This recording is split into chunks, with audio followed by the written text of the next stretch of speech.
There's another group of problems in the superheaters and reheaters that's common to all metal boiler components.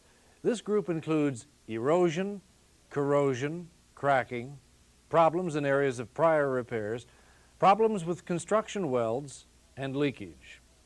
Accelerated erosion is caused by warping and ash blockage. Erosion is therefore most likely to appear where gas flow is particularly rapid or where ash concentration in the gas flow is particularly heavy.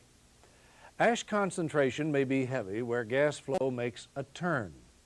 Tubes at the outside of the turn are especially vulnerable to ash erosion because there the gas flows faster and loose particles tend to become more dense and abrasive. Erosion in the superheaters and reheaters can also be caused by a steam jet from a leaking tube. A steam jet from a leaking tube can erode the metal of adjacent tubes until they also leak. When inspecting superheaters and reheaters, be sure to look for evidence of erosion in areas around known leaks. Also, eroded areas may indicate leaks that were not previously detected. The next metal problem is corrosion, a chemical attack of the tube metal. Corrosion can be caused by the metal's exposure to air and water, resulting in rust, exposure to acid formed by sulfur in the fuel combining with water, and exposure to corrosive scale. Corrosion can be indicated by discoloration or pitting of the tube metal. Tubes with scale on their outside surfaces should be scraped in several places to determine if corrosion is taking place beneath the scale.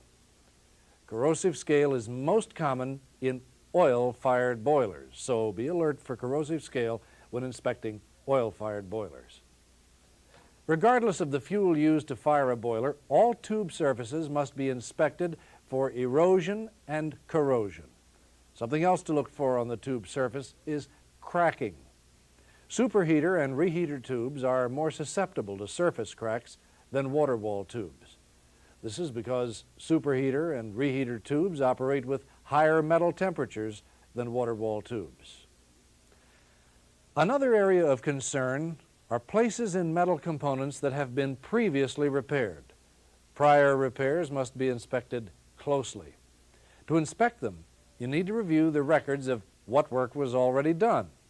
These records also indicate which areas of the superheaters have had past problems, and that should give you some idea of where you might expect future trouble.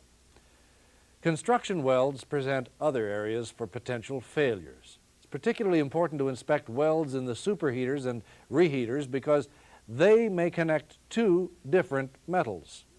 Superheaters and reheaters are often made of several different metal types.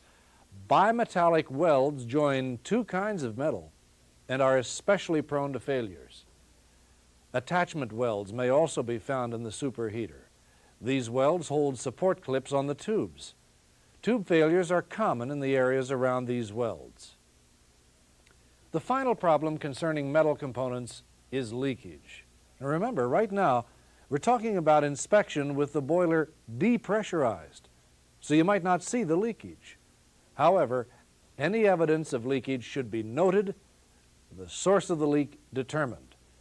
This may require some very careful investigation. But one way to detect leaks when the boiler is shut down is to use compressed air to pressurize the superheater. This makes it possible to hear air escaping from any leaks.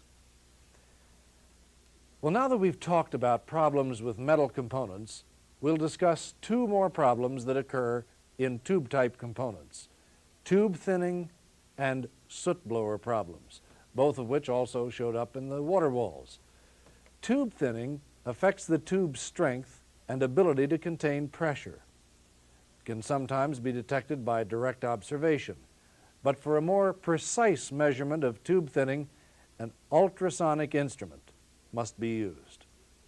Now, with this, you measure tube thickness on a worst-case basis. For example, if one section of the tube exhibits severe ash erosion, you would take measurements in that area.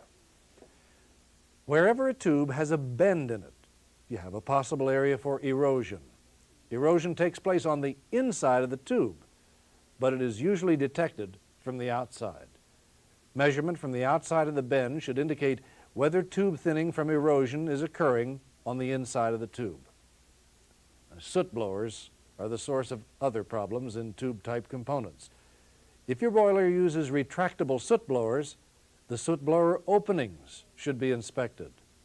Look at the refractory conditions, making sure the openings are free of ash and slag. If the soot blowers are retractable, they should move all of the way out of the boiler. Permanently installed soot blowers, on the other hand, have different problems. Check permanently installed soot blowers for warping or other damage from heat, improper alignment, erosion, blockage or wear of the blowing nozzles, and improper attachment.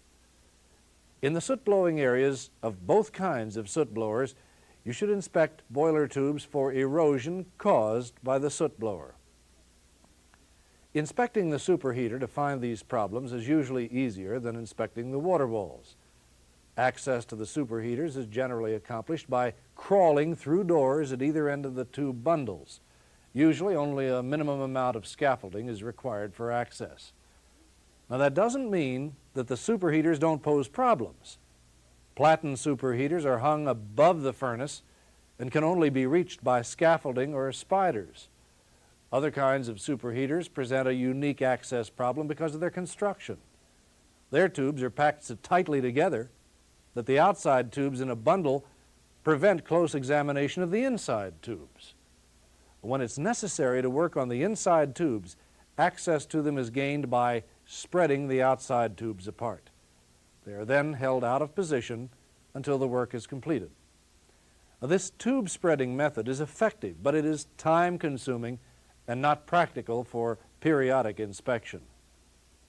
An adequate inspection can be done by looking down the aisles in the superheater bundle, and this long-handled inspection mirror will allow you to look inside the bundles more closely. Spreading the tubes solely for inspection purposes should only be done as a last resort. Other than tube spreading, superheater and reheater inspection uses the same techniques and tools as water wall inspection. Well, our discussion of superheaters and reheater inspection is centered on several groups of problems.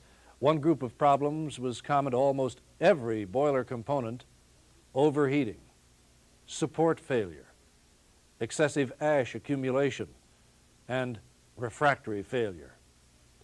Another group of problems concerned metal components: erosion, corrosion, cracking of the tube surface, problems with areas previously repaired, problems with construction welds, and evidence of leakage.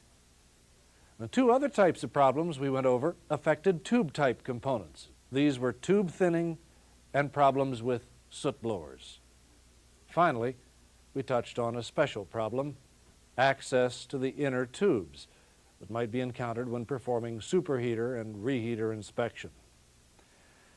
Each individual problem has its own cause and detection devices. It's important that you know all of them.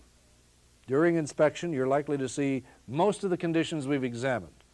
So why don't you take some time now to review all of this material in your text and solve any questions or problems you might be having.